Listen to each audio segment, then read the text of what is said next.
What's up, guys? My name is Jake. Welcome to the full-length interview I got to do with Bruce Nuremberg. If you haven't yet already, go watch our abandoned episode that this interview is featured in. You can do that by clicking anywhere on the screen right now. Anyways, without further ado, enjoy the interview. Okay, so Bruce, I want to thank you for being on Abandoned. So if you want to start off with just telling us your name, your career at Premier Cruise Lines, and what roles you played in the company. Well, I'm Bruce Nuremberg. I've been in the cruise business since 1973. Started with Norwegian Cruise Lines, which was called Norwegian Caribbean Lines at that time, based in Miami. I had been in the airline business for 7 years before that, in operations at the airport and also in sales. The cruise industry was a very small business back then. It was only a few companies, very few new ships. NCL was one of the largest companies, and it had 3 ships that held 700 passengers each. Today, you can put 700 passengers on one deck on the new ship. So it was a boutique industry, and it was foreign owned. Most of the companies were based in other parts of the world. So I got a great experience there. It was a company that, ironically, that was formed by a Norwegian ship owner named Knut Kloster, who partnered up with Ted Arison, and who they ran Norwegian Caribbean Lines for several years. And then Arison decided to start his own company, which became Carnival Cruise Lines. So he became the largest cruise line in the world. NCL was left in the lurch, so to speak, and had to bring all kinds of new people in. So that's how young guys like me got jobs in an industry they knew nothing about. And we were given great opportunities, a lot of us, that came into the industry that way. I worked for a Danish shipping company, a DFDS in Denmark, starting up an operation with them. And then I went out on my own. It was to try and start my own company. I had a very good friend who worked with me at NCL back when he was head of finance, and I was head of marketing. His name was Bjarne Hermansen. And Bjarne and I were good buddies, very compatible. His strengths were my weaknesses and vice versa. So we agreed we'd make a good team. And so I came up with an idea. We agreed that if we ever had an idea that we thought would work, we would call each other because we thought we would have a lot of fun doing it together. I called him. I was in New York on a trip. Called him and I said, I think I've got the idea. And I said, let's start a company that caters to a different region. All the cruise lines back then basically sailed out of Miami, the port of Miami. I said, let's go and sail out of Port Canaveral, Florida. And he said, where the hell is that? I said, it's right in the middle of the state. It happens to be where Walt Disney is, too. So it's going to be a big growing area. We could do the same itineraries from there that you could do from Miami, and we would be all by ourselves. So we would have that core market for our own uses. We called it Premier. We started it with an investment of $12 million that was provided to us by of all people, the Dial Soap Corporation. They were in the travel business through other entities, and they liked the idea. So they lent us the money to get started. And I remember one of our most favorite meetings was when we looked at, everybody had white ships with blue stripes back then. And being a little different, we said, well, how can we look different as a new company? We have to get everybody's attention. So we had some friends in the advertising business. They brought a picture of the ship with acetate sheets over it, and I said, I want you to try about 15 different colors, and I want us all to sit in a room and see what color we should paint the ship. And I said, there's no rules. It can be lime green, it can be pink, I don't really care. We flipped over these sheets, and all of a sudden he came with the red one. And when you laid the red on top of the hull, everybody said, that's it. And that's how the big red boats got started, which was Premier Cruise Lines, the moniker eventually. And sure enough, it was what would happen is that people would see this giant red thing sitting in a harbor in the Bahamas, and they'd say, who is that? And that's exactly what we wanted it to do, was to get people to be provoked into asking about us. And we had people actually tell us that they figured that if somebody had the guts to go ahead and paint their ship red, it must be pretty interesting inside as well. So the company made money on its first day. We grew to 4 ships within a matter of a few years. We were buying up older tonnage and rebuilding it. Most important thing we did was realize that the family market was an untapped business.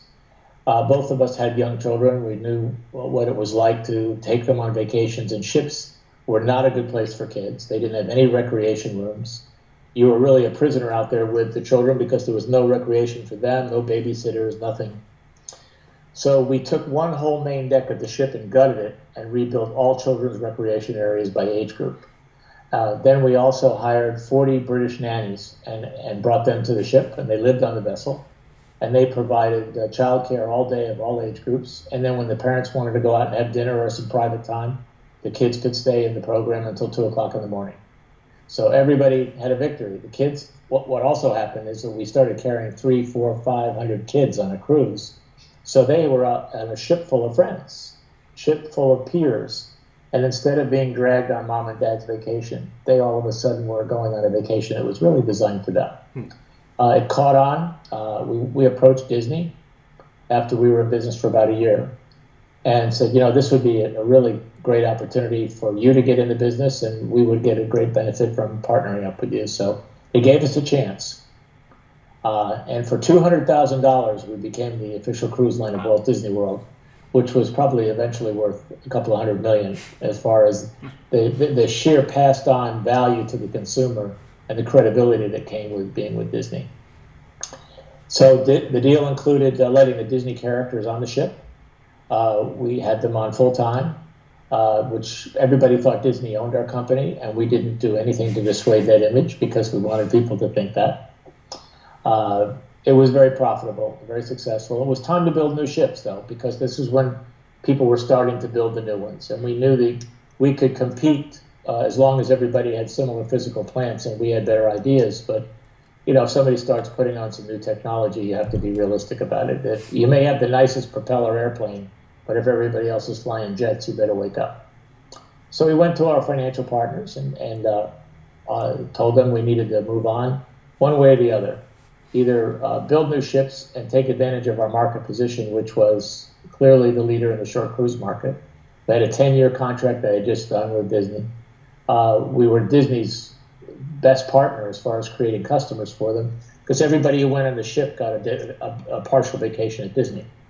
So we were huge sellers of Disney tickets, very affluent guests, so Disney was very happy. But the Dial Corp decided it wasn't going to be a core product for them, and even though it was very profitable, they suggested that we sell the business. Because it's true, what you don't want to do is stand still, either grow it or sell it, but it was never going to be worth more than it was that day. So we put it up for sale, and Carnival Corporation made an offer of over $300 million for the company that originally cost 12 after. So it was a pretty nice profit. And the Carnival went and did their due diligence, and as they were tough negotiators, they came back and tried to lower the price after they did all the due diligence, which of course at that point in time they knew everything about us, all of our contracts, all of our Disney relationships, all of our packaging programs. And they tried to lower the price, and the owners of the Dial Corporation were offended, and they terminated the transaction. And my partner and I sold our shares within weeks after that, because we knew that now the Carnival, with the firepower they had and the ships they had, it was just a matter of time before they would pass us by at that point in time. And that's exactly what happened. And Premier sort of drifted into La La Land, and Bjornar went and did his own thing, and I went and started some other businesses. Carnival grew even more. They dominated Port Canaveral. Port Canaveral is now the second largest port in the world in terms of embarking passengers. But we had people there that really had their heart and soul in it, the creative side of it, from the people who ran the programming on board the ship to the counselors. These people all are still friends today.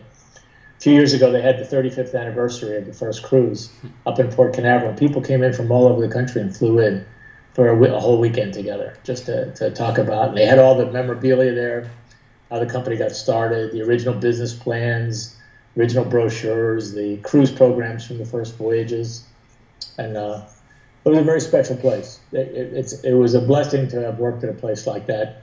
And the ideas were cool, but it really was a great group of people. That it was very magic. But Baker's Bay was fascinating. I think the Alfred Meister spent $8 million on digging up the channel to be able to have a cruise ship come in. and related expenses, which created, I mentioned to you, the sand dune, Pendling Island. Yeah. But I think it was about an $8 million investment, which was a lot of money back then. Mm-hmm, mm-hmm. So could you give me a timeline on when the Disney partnership began and concluded with the cruise line? It started in '85. That's when we signed the first contract with them, which was a 2-year program. Mm-hmm. And then we renewed the contract at the end of the 2 years in 1986 for 10 years. Okay. And I don't know, and I can see that would have been 86, 96. I don't think that I think there was an out clause that when Disney decided to go into business for themselves, I think they canceled the contract and the relationship had changed. Right. And I think that was in the mid-90s, I believe. So moving on to Baker's Bay in specific, or Guanacaste, rather. Could you go into detail a little bit on how Premier chose that location to build the facility on and dredge the channel? Well, I wanted to do an all-out island itinerary because our moniker was the non-traditional cruise port, which the idea of a Robinson Crusoe type of experience, which we had started back at NCL in 1977. We did the first out island thing, and it was an unbelievable success. And we were looking to do the ultimate version of it. So we looked for an island. The Bahamas was obviously the ideal location because it was close to Florida, so we could do short cruises. And we looked around, found this location, knew that we needed a place that we could have the ocean on one side, but have leeward on the other side so we could protect ourselves against the weather, because in the winter, that's the North Atlantic, and that's the edge of the Bahama chain, so you can't be on the ocean side and anchor the ship because you would never be able to get in half the time. So it required somebody being willing to do an investment. Meister was a very entrepreneurial guy, very successful German industrialist. And he said he'd do it if we would sign a contract to do it. He was the owner of the island, right? He owned the island and because it was part of the Treasure Key property. Right. So his people, when people would stay at his resort, which wasn't on the ocean, they could take the shuttle across to there and they used that as their beach. Mm-hmm. But it wasn't really that kind of resort, Treasure Key. It was a lot of people who went fishing, had their own boats, and came over, that kind of thing. So it really was very, very little traffic over there. So he built the harbor for us, and we made a deal in '88 to do it. It was ready in '89, so we had to go find a ship. So we bought a ship from P&O, which was a British company at the time, and before it was sold to Carnival Cruise Lines. And we couldn't buy as big a ship as we had with the others. We had to buy one that could fit in that channel. Right. So ironically, the ship we bought was P&O was called the Sun Princess, and that ship was actually originally built and owned by Norwegian Caribbean Lines. I was reading up on that today. Yeah, she was the sister ship to another one of the NCL ships, but the NCL sold it while it was still in the yard being built. Mm-hmm. So we ended up with that ship and ran it there. It held about 1,000 people, 750 double occupancy, and the rest with kids and stuff. And it operated very successful. Everybody was full all the time. Most of our ship, we did very well load factor wise. And then we ran into a situation that I talked about before. Where we left the company, and the company was basically left to the Dial folks. And the problem it was a little bit more. The only negative about that location was that it was a challenging location for the mariners, the captains, and the people who drove the ship. And that's because it's much easier to go into a big harbor like Nassau that was built with big piers and slam the ship next to the pier and then get off, and you didn't have to work that hard. Going up and down that channel was much more work, and you had to anchor. We had big buoys that the ship tied up to. So once you did that, you were safe. But there was always winds. There was always it required more skill. There was more pressure, and in addition to that, since we were there for the entire period of the cruise, 3 or 4 days, in Nassau, it was very popular for officers because they make a decent living. A lot of them would have their families live in the Bahamas because it was tax-free. And then they'd have a home in Nassau, and then when they would come in, they were there 3 or 4 days a week. And then they would go back to Florida on the ship. the company was being run by non-shipping people. They were making soap and hamburgers. They didn't know how to manage crew. So consequently, the inmates took over the asylum, and eventually they got out of the business. Meister sued them, tried to prove that they intentionally were canceling the visits so that they could get out of the contract. I even was at one of the hearings, because I felt bad for Meister, and I testified that there really wasn't a reason to have that many cancellations. That they were not going on days that were barely marginal. That on other days they had been going for a long time. Mm-hmm.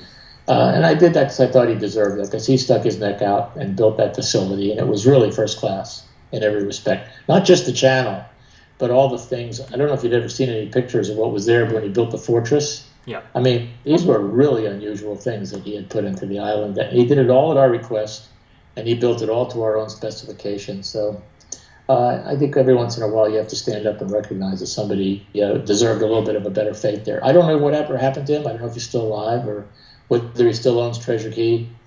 But he was a very wealthy man. I mean, this wasn't the kind of thing that was going to break him, but he deserved a better fate with that. Mm-hmm. So do you that's interesting. So do you know approximately when Premier stopped going to the island, stopped using that channel in the facility on shore? I don't remember the exact date, but my guess would be it was in the mid-90s. Yeah. I don't think it was all that long, because I left there in 91.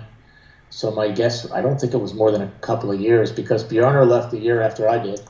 So it would be during that period of time after we both left, which would have been 93, 94, that things probably deteriorated. And that's when Premier started not to be a financial success. I'm sure the owners at Dial decided to try to cut costs. It was a little more expensive to go to Baker's Bay and Guana Key and do the Abaco product than it was just to cruise to Freeport or Nassau. I think they even took the ship and moved it to other places like Tampa and all kinds of stuff. And but that wasn't what the company was. It wasn't. Once you lost the culture of what the customer you were serving and the product that you were giving, you became just another older vessel competing with all these brand new ships, and you didn't have any particular driving reason for people to buy you. So it was some pretty bad business decisions that were made. It was unfortunate. The company eventually was sold off in pieces. The Abaco ship was sold to the Russians. The Atlantic, which was our second largest ship, was sold to MSC Cruises in Italy. Mm-hmm. She became the Melody. They kept the Oceanic, and the Royale had been sold to a Greek group. So they were basically down to one ship, the Oceanic, which was a wonderful vessel. This is the greatest ship I've ever been involved with. There's a fantastic physical plant. And but they were, the company was basically almost broke at that point in time. This is in the late 90s, and around there, around 2000. And then they bought one of the original Premier ships back, they're called the Sea Breeze. And they bought a bunch of really old tonnage at the time when everybody was building new ships. And the idea was they rolled it up, created critical mass. The guys who put the deal together made a lot of money, and they didn't care whether the ships ever made any money because they walked away with all their fees on the front end. Typical of the era. Deloitte, DLJ, a big investment bank, put a bond up to go ahead and get the deal done. They had the notes on the ships, and it was all institutionally financed. And it was no shipping people involved other than the guys that put the deal together. So they went through about $80 million in 5 months. So they were ropes, and some people contacted me. I was retired in living up on the beach in Cocoa Beach. And they said, we don't know what to do. We can't get this thing turned around. We'd like to talk to you and see if you would come back and try to help us. Well, the only product that they had that made any money was ironically, the Oceanic, the family cruise ship. It was still sailing out of Port Canaveral on 3 and 4 days to the Bahamas, and it was making money in spite of itself.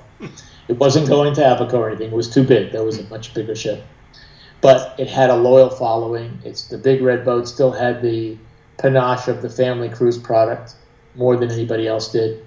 So I said, well, if you feature that and add some of the other ships back to it and paint them red, so you can try to build up the brand again, that still has a good name. And it is no Disney was coming into the business. They had already started their operation. I said, you can't compete with them, but they're also very expensive. So you could offer a very good budgeted type of product that would cater to families who couldn't quite afford the Disney price, and I think you'd do well.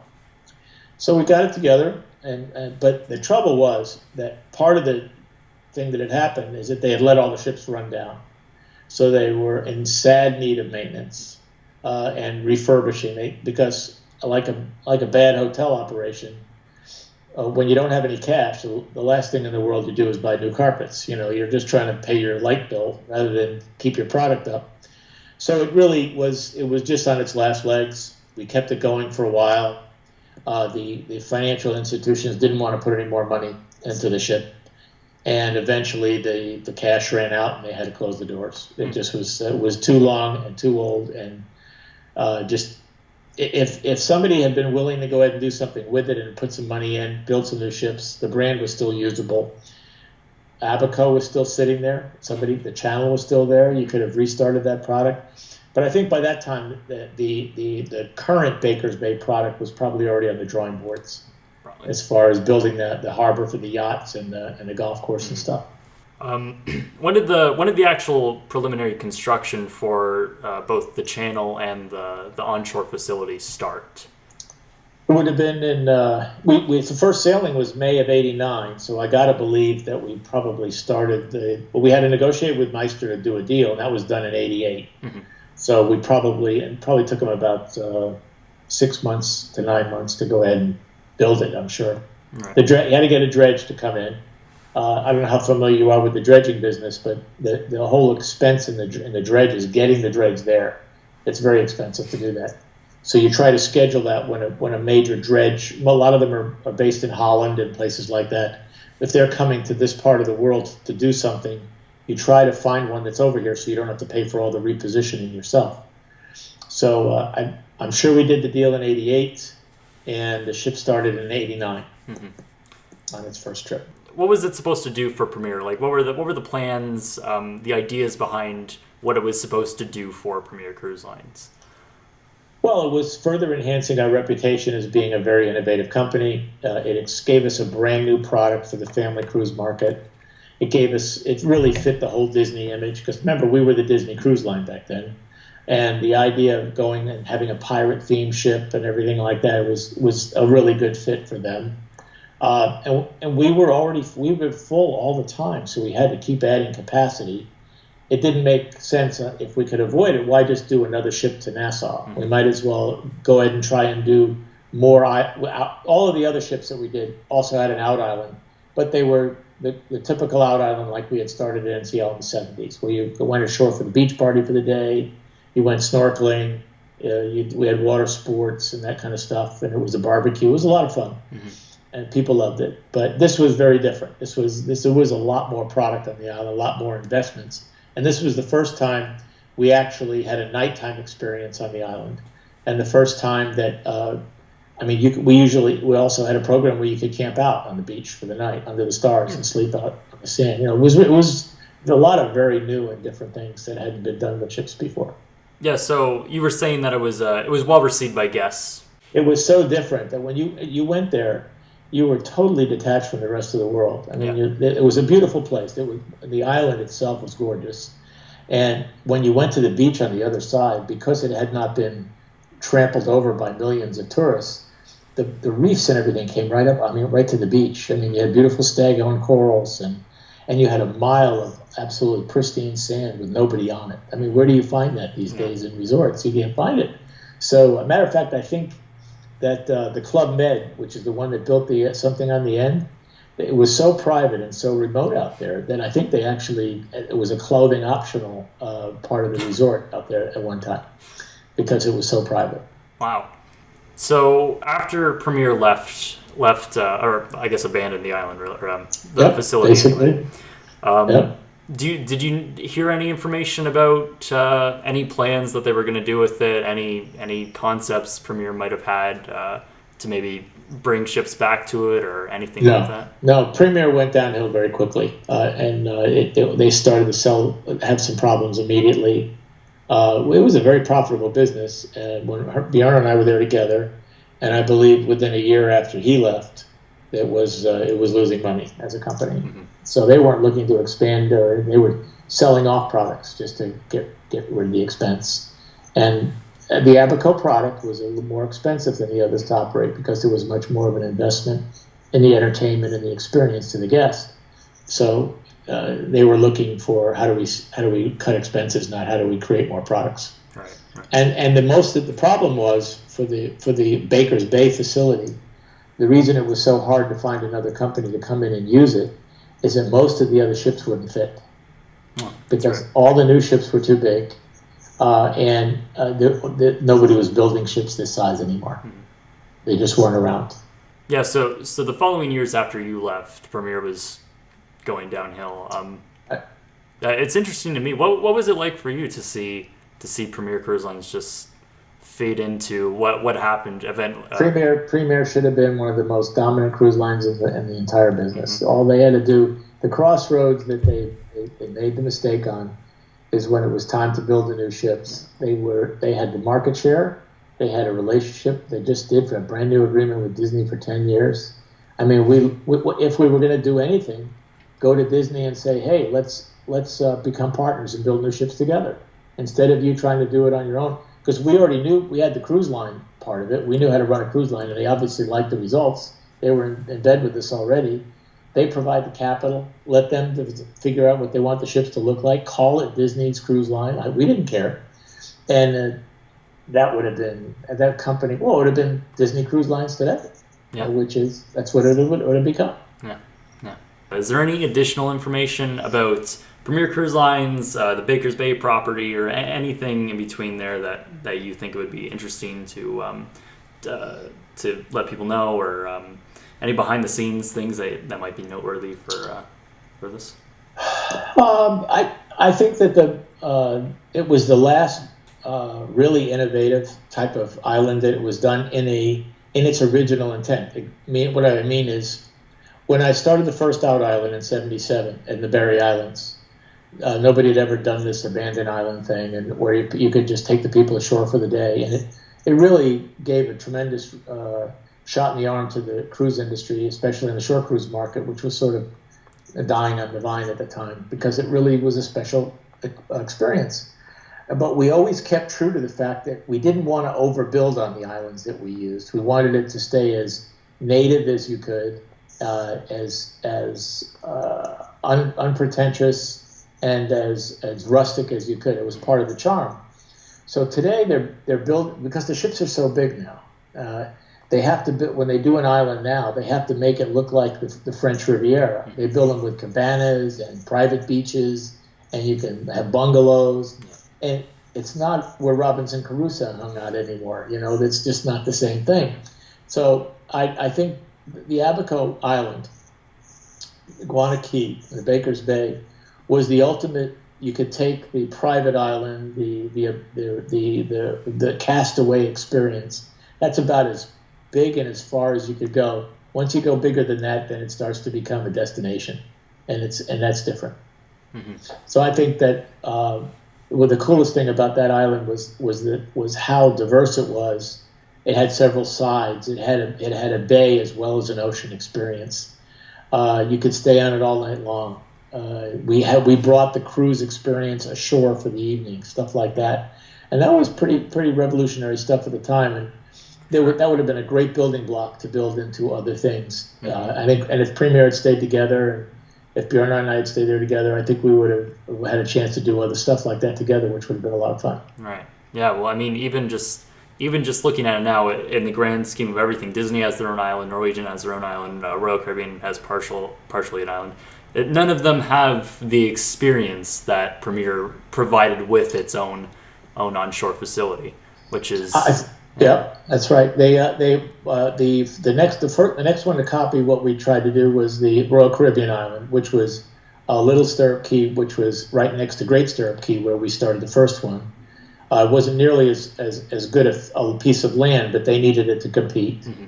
Carnival said we don't want to do an island for many years because we said, why should we go put people on a beach when we could keep them on our ship and have them get drunk and go use our casino?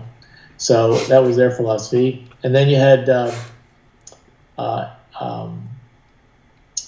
we started another island when I was at NCL, which was down by Cape Eleuthera, which is now an island that was developed. They'd taken it over by Holland America. I can't remember what they call it, but there too they just built it out like crazy and made it into a full facility. But we had several of them, and most of the people were in the beginning just tried to do the same thing, and it was fine. It was very legitimate. But then as the others developed, whether it was down in the Turks and Caicos or the Princess Keys, everybody started to build facilities on the islands rather than keep the fantasy. Mm-hmm. Mm-hmm.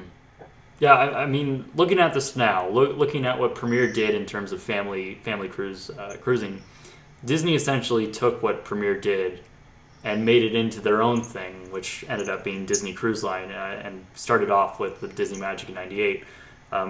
So I'm interested to hear your opinion on Disney Cruise Line as it is now. I've never sailed on the product, but I'll never forget when they came in '98 and the ship was getting ready for its first cruise. And I went on board just to take a little tour around, just to go see the ship. Mm-hmm. And I was blown away because the ship was laid out. It was a brand new ship, but it was laid out just like we had done our ships. Mm-hmm. It had the same amount of children's recreation areas. The age groups were the same. I was laughing. I said, well, you know what? That's a great sense of flattery, is that they were, and that's exactly what they should have done, because they lived the experience with us. They knew everything that worked on the ship. They were part of it. Mm-hmm. I mean, they knew exactly what to do, and they're smart enough to realize that if you can make a lot of money doing something, why change it? Mm-hmm. They put their own spin on it, their own themes. They had their own stuff, but a lot of them were very similar to what we did because we had use of the Disney themes ourselves. And that, at least on the Magic, I haven't been on any of their other ships. That was the only one I ever went on. They had some great relationships. They had a contract with ESPN to have a sports theme on board and stuff like that. And the hardest thing, by the way, to ever do on those family cruise ships was to make the teens happy, because the teenagers are all hormonally imbalanced. They don't want it. They're miserable to begin with. So the young kids were fine. They had a great time. But teens were really tough. And the more you tried to do with the teenagers, the worse it is, because they didn't want anybody to manage them. So we finally figured it out with that last product, how to do it. And what it was, I'll just share just a little bit of irony with you, is what you did was not organize anything. And what you did was never make anything happen before 12 noon, because they all slept all morning. And when the adults were finished with the ship, you turned it over to the teens. We used to run horror movie shows that didn't start until 2 a.m, and it ran till 6 a.m, and they were always in there. And we would make non-alcoholic drinks, or just like regular cocktails, but without the booze. And they walked around in pack rats. They were all just little groups of friends, and they were able to hang out. And they were happy then, as long as they could, because that's what they liked to do back home. Mm-hmm. And they didn't want to have a teen club, where there was one place that they were supposed to be. They wanted to go and mark their own turf and decide this corner of the pool area was going to be their club. And so I learned a lot, and I had some teenage sons by then, so I understood the animal, but it was fascinating to watch that change. And I think even today, it's hard to figure out exactly how to take certain age groups and make them happy. Even you explaining to me earlier in the interview, you were saying that once you got the ships, you took a deck out and just put in the youth activities. And it's interesting to me because I'm pretty familiar with Disney Cruise Line ships, and it's exactly what Disney is doing now. So yeah, it's very interesting to see that. Well, and the things that they did is, and a lot of it was experimentation. It was the age when video games were first becoming hot. Yeah. I mean, people still had Nintendo and stuff back then. That was when the rage was all the very archaic style games. People still liked the arcade games. They still were playing them then. So you had to have a video arcade. You had to have the games up to date. But the simple things that you would never think of being, before we started Premier, there were no children's menus on ships. So if you brought your kids on a ship, they had to eat adult menu food. They had to eat the escargot and stuff like that. They never ate that stuff at home. They had nothing to do with it. You couldn't get a hamburger. You couldn't get a hot dog for dinner. You couldn't get applesauce. You couldn't get Jell-O, the stuff that kids eat, macaroni and cheese, right? Kraft dinner. So what we did was we had the first kids menus on the ship. So when they would sit down at the dinner table with their parents, we would give the kids a kids menu, which was very simple, but it was all the food they liked. And it took all the sting out of the dinner, all the confrontations out of the parents trying to get the kid to eat something that they ordinarily wouldn't eat at home. Mm-hmm. What also happened was we ran the rec centers until 2 o'clock in the morning. And the kids wanted to get into the dining room, eat their dinner, and they said, okay, can we go now? Because they didn't want to hang out there with the parents. They wanted to go and hang out with several hundred of their friends and go up there. And the parents were happy because they got some free time. They could go make whoopee. They could do whatever they wanted to do. And they knew their kids were safe. Mm-hmm. So and the other problem that you had is we had sometimes in the summer 800 children on the ship at one time. Wow. 800 kids. So think about that. So what do you do with all these people at night? So you could never offer babysitting in the cabin, right? So we developed, let them go to the younger group rec rooms, and it would be like 200 or 300 of that age group, and we would have group babysitting. We had mattresses and pillows. They watched movies as long as they wanted, and we had access to the full Disney library because we were the official cruise line at Disney World. And we would have 20 of the counselors in there to keep an eye on the kids, get them a sippy cup or something, whatever they wanted to drink. And the kids would be there, and then the parents had to pick their kids up by 2 a.m. Or earlier if they wanted to. But the kids were secure. It took care of the babysitting issue. Everybody was totally secure. You couldn't get in or out without your parents signing you in or out if you were a certain age. And so the things that had been taboos on ships, what do you do with your kids? How are you going to be a prisoner? How are you going to get a babysitter?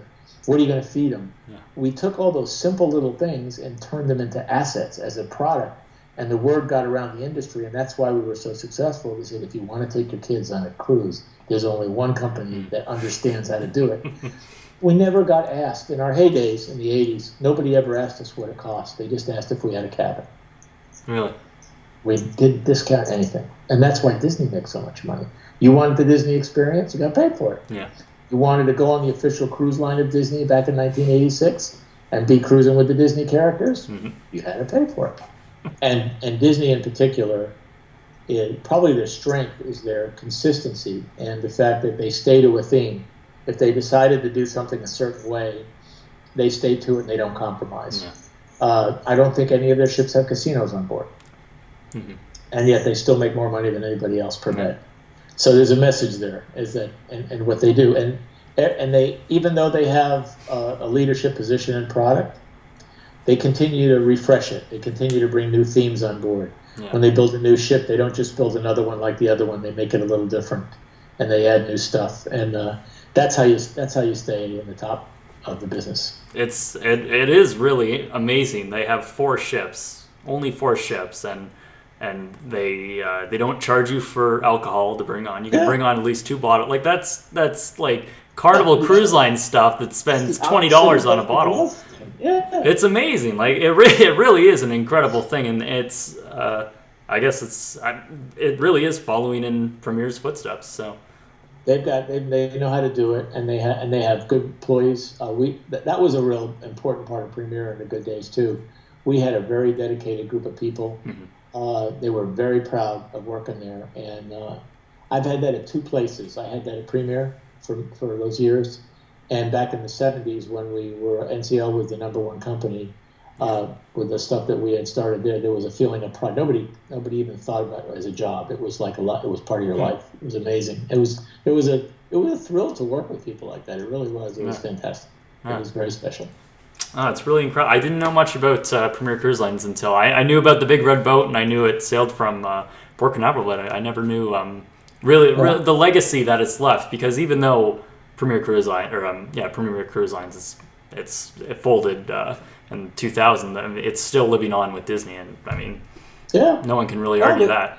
It's actually the most important segment that was ever attended to in the cruise industry, because you would never be able to build a 5,000 passenger ship if you didn't have the family market. There's not enough people that would go on it without the kids and the families. To show you how it flipped in the early 70s when I got in the business, the peak season was January, February, March for the winter, because it was primarily an adult trip, and that's when adults went on cruises. Mm-hmm. The summer was an off season. Wow. Now the summer is the peak season, and the winter is more off season than the summer is. And that's because of the market. Twofold: once because of kids, and the other is when Carnival came into business, they made it a mass market industry, and most of your middle America goes on vacation in the summer rather than the winter. So that also normalized the booking curves for that too. Premier was really a special place. That was kind of neat. And opening up Port Canaveral, starting it in a warehouse. I used to we built some really fancy offices later. But as a matter of fact, the Port Canaveral Authority offices, the old Premier building. Really? We built that back in '88. Huh. And we had 80,000 feet in there. We had put a pretty big operation at the time. Because when you run 4 ships with 3 and 4 day cruises, that's like running 8 ships of a 7-day cruise. Because the amount of transactions and passengers that you book and take care of, you change them twice a week instead of once a week. So your administration is like a company with 8 ships. So you need a lot of people to do it. But starting Port Canaveral, seeing what happened there and what's happened to Brevard County. Matter of fact, when the space program basically shut down years ago after the shuttle stopped, the cruise industry was the major tourism force in that whole Brevard East Coast area. And a lot of hotels got built, restaurants, the Kennedy Space Center. They all of those shared in the involvement of all the cruise passengers that were coming to the port. So that the port became a major economic driver for the region up there, which was very important. And it's still growing now. I mean, it's now fitting the world's largest cruise ship. It's like, wow. So seeing all these ships just slowly fade away, and of course the property on Baker's Bay, which is now, I mean, it's gone now, but it was abandoned for at least since '95, is what you were saying. What's it like seeing the company, what happened to it, and all the ships, where they went, and the property and all that? Well, I think the one that was the saddest was the Oceanic, because she was one of the best cruise ships ever built. She was originally built by Home Lines out of New York. We bought her in '86. And wherever that ship was placed, and no matter what people ran it with, it made money. It was one of those incredible designs. The basic physical plant of the ship was built to an extremely high standard. It was the first Method 1 construction cruise ship. Method 1 meaning it was built on totally inflammable material, so it was the safest ship of its era. And the ship was just amazing. We rebuilt that thing, and it just absolutely served the customers in an unbelievable manner. And when I saw that ship get sold to the Spanish at Pullman Tour, I was really happy, because that means she would keep operating. Because the ship was a person to you. When you've worked with something like that for so long, it has a soul, so to speak. The other ships were ships, but the Oceanic was very special. And then it was purchased by the Japanese, and it was called Peace Boat, and it was on an around the world cruise, but it was obviously pretty much on its last legs. And then I didn't know about it, but somebody told me it was scrapped, and I really wish I had known that it was going to be scrapped, because I might have gone to take a look at that and visited it before it was cut up, because she was it was an emotional thing, the connection I had with that vessel. She was really special, really neat ship. But the other products, you can go several ways. Yeah, I would have loved to have seen us eventually hook up with Disney and build new ships together. That would have been cool. But I get a lot of enjoyment just out of seeing the contributions of the industry, and that a lot of the stuff that's been successful today were stuff that we did at Premier and at NCL before that. I know Bjornar felt very proud about that, because he was a big part of it too. And all the people that work with us there's a lot of people that worked at those companies that became senior executives at other companies, and contributed a lot in their own way, and those are all really important things. So I enjoy the fact that we still have part of the legacy. I think it's important. most people don't have any idea. Most of the young people that are running this cruise line today, they don't know any of these legacies, and they're not familiar with that. So the guys who are the chairmen and presidents of the company, they were all around back then. The guy, Richard Fain of Royal Caribbean, he knows what Premier did, and Frank Del Rio. I remember when Frank was starting Renaissance Cruise Lines when he got in the business, and he knows what impact Premier had. So they're the old guys, but we're all getting pretty old now. So it's not we communicate every once in a while. Well, what was the company's Premier's highest peak of net value, would you say? Well, it all depends on how you want to calculate it, but we had on 100 million, when we were our three best ships, when we had that as a fleet, which was we had the Atlantic, the Oceanic, and the Majestic. We had our gross revenues in those dollars of that day were about $100 million a year, and we net $20 million in profit. And that was in the year, and that was in the times. That was like in 89. Okay. 87, 88, 89, 90. Mm-hmm. So if you can net 20 on a gross of 100, that's pretty good. And usually you would say, well, if you were selling your company, if you were selling it today's Wall Street environment, you get 10 times earnings. Mm-hmm. So you could say the company was worth $200 to $300 million easily. And that's what was a lot of money back then. Yeah. So Carnival was paying a premium for it, but they see what you were also getting by buying us back then. The company also had the value of a 10-year contract with Disney. Now Disney had to agree that you could. They had the right, if we sold the company to somebody that they didn't like, that they did not have to transfer the official designation to them. Right. But they recognized that Carnival was a monster and they were going to have a great future, so that they didn't have any problem doing that. I think that would have been kind of cool to see what Premier could have become had it been able to stay on track and take advantage of the start that it had, because we were light years ahead of anybody in the family vacation business. People weren't even, they didn't even understand what we were doing, half of them. So we were gutsy enough that we wouldn't stop innovating. We would keep doing more stuff. Mm-hmm. Mm-hmm. How close was Premier actually from being bought out by Carnival? Oh, the deal was done. The agreements were signed, but they just, when it was time to close after they did the due diligence, Carnival backed out. What, do you know why they backed out? Yeah, they wanted to see if they could screw dial down on the price. They thought that now that they had done the due diligence, that they could screw around with the chairman of Dial and say, well, we don't think it's worth $320. We'll pay you $280. And they misunderstood his personality, because he was a real old school guy, and he said, nobody's going to tell me what my company's worth. We had a deal, and you're backing out of the deal, so screw you. You can jump in the lake. I don't care. And of course, now Carnival had gotten a free education on how to run a family cruise line, so that was not a good feeling. It wasn't. It was. We would have been large shareholders in Carnival, so my partner and I would have made a lot of money. But the fact is, that wasn't the thing that was said. Is that we knew that just sealed the fate of what was going to happen to the company after that. Yeah. That was what was bothering us the most. So at that point, you knew that we had no choice. Everybody made the choice for us. If we were willing to hang around and run the company for Carnival as their employees, and because we would be large shareholders in the company, that's fine. But when they left, what we were left with was a shareholding in the existing company that was going to become worth less every day. Mm-hmm. Mm-hmm. And that was obviously what was going to happen. So, and it's exactly what did happen. Yeah. That thing that he turned down in the high 200s, he sold within a year or two for $100 million. Wow.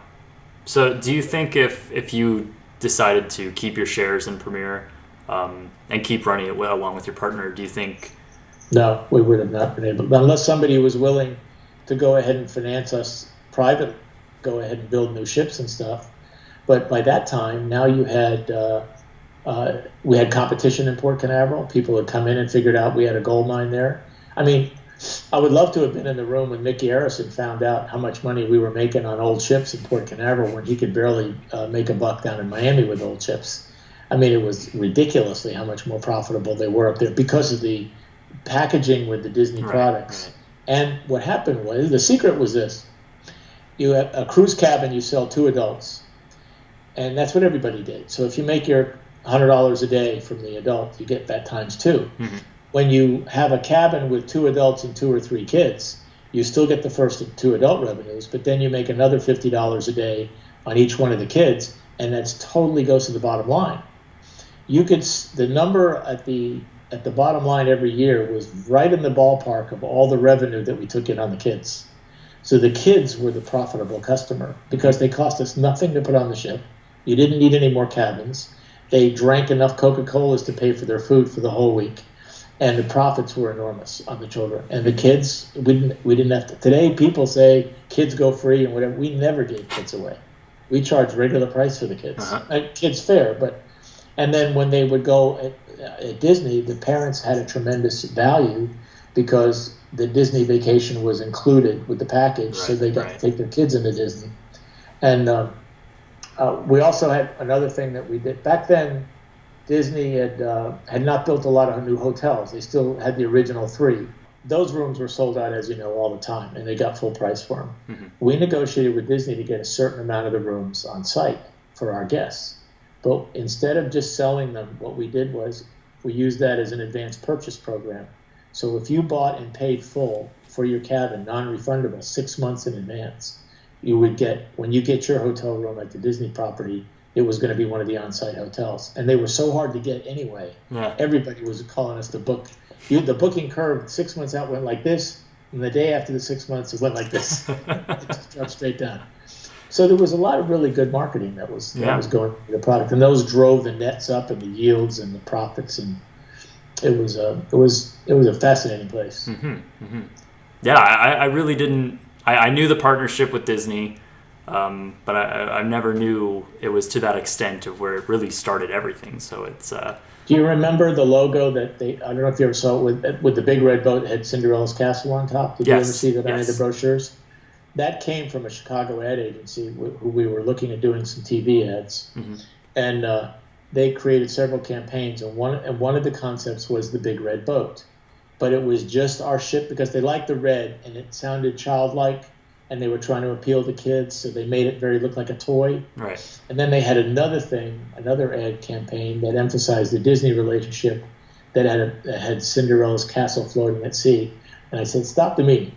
Take Cinderella's castle and put it on top of the red ship and call it the big red boat. And then you've got in one picture the essence of our whole product. Mm-hmm. You have the family-like, kid-like product with the magic of Disney on top of it. And that became the company's logo. So that's how the big red boat got started, as a name. Right. It was always red before that, but it was Premier Cruise Lines. It wasn't the big red boat. Mm.